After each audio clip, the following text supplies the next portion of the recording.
Assalamualaikum guys, selamat datang ke SRTV. Terlebih dahulu kalau kamu dengar suara-suara belakang tu minta maaf lah. Anak bini aku dalam bilik sekarang ni bersama dengan aku sambil aku buat rakaman ni. So kamu abaikanlah apa-apa bunyi di belakang tu nanti. So okay, ini adalah mengenai dua benda yang aku akan share di dalam video ni, iaitu mengenai cancelnya perlawanan di antara Kelantan FC dan juga Sabah FC oleh kerana keadaan cuaca yang tidak mengizinkan. Ada sebab yang aku mau share dengan kamu lah. Pasal ini pun diperbincangkan juga sewaktu watch along semalam tu. Unfortunately, kita bertujuan untuk buat melihat perlawanan Sabah FC. Oleh kerana perlawanan tu cancel, so kita ubahlah. So kita membuat watch along perlawanan Terengganu menentang Selangor pula. So antara benda yang dibincangkan di situ adalah facilities kemudian stadium bagi mengelakkan perlawanan yang bakal terjalan cancel lagi, apa yang perlu disediakan oleh pihak stadium dan seterusnya, apakah kebaikan dia ataupun keburukan dia jugalah hasil daripada cancelnya perlawanan ni, dan seterusnya Sabah akan terus beralih ke match terusnya, iaitu perlawanan menentang PSM Makassar untuk saingan AFC pula. So jom kita mulakan.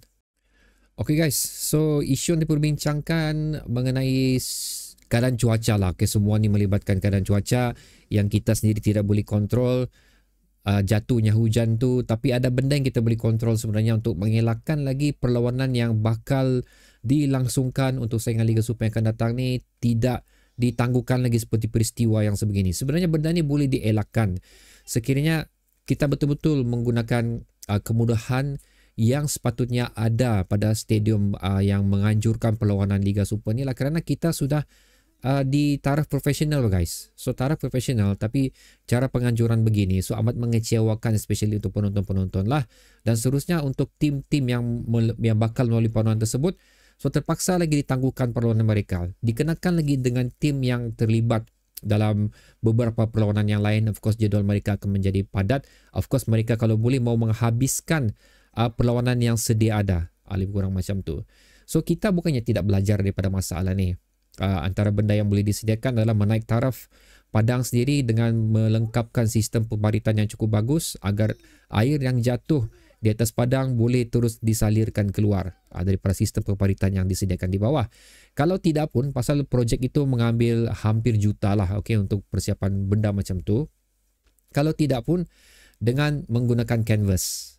So memang kedua-dua ni melibatkan kos sebenarnya, tapi penggunaan canvas lagi kurang lah. Okay, lebih kurang macam tu.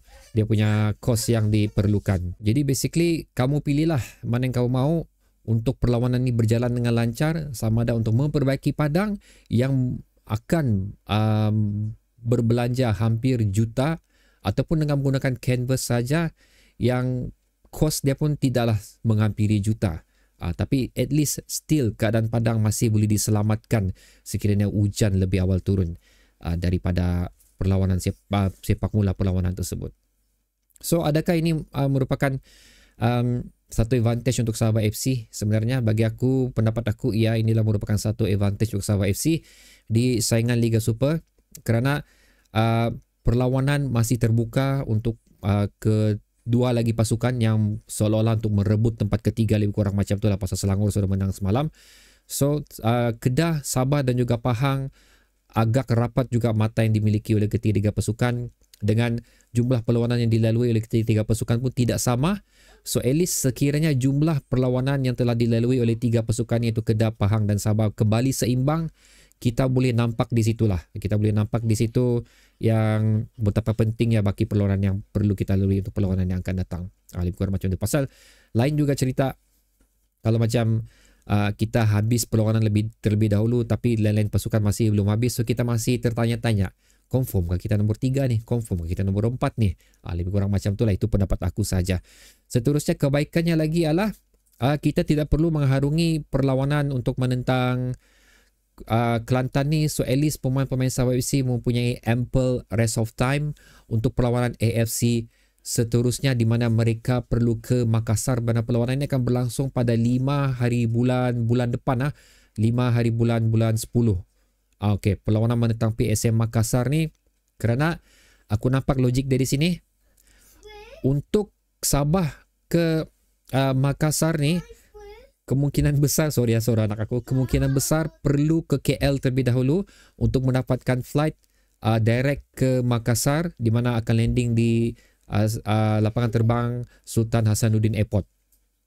Okey, dari Sultan Hasanuddin Airport ni pula untuk ke Stadium Gelora BJ Habibie ni mengambil masa selama 2 jam 43 minit. Okey, ini adalah perkongsian aku untuk airport yang terdekat dengan stadium ni.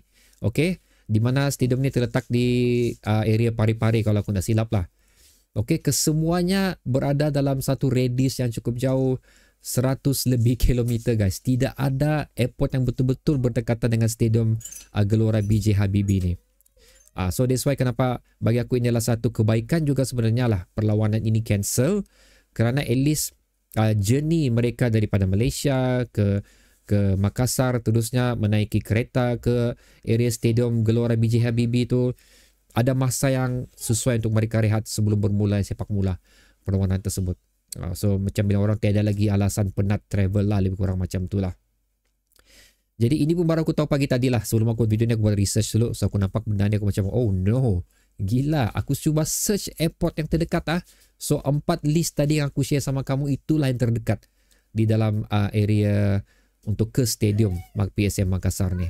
So itulah dia guys, perkongsian aku untuk perlawanan yang cancel ni. Agak kecewa jugalah sebenarnya, tapi apa boleh buat, itu adalah takdir untuk Sabah FC. So kita beralih fokus kita ke perlawanan AFC lah selepas ni. So again, tidak banyak aku boleh perkongsikan, minta maaf juga, banyak sangat background ni suara. So benda yang aku nak boleh elakkan lah, aku minta maaf untuk semua tu. So berjumpa lagi di video seterusnya guys. Assalamualaikum.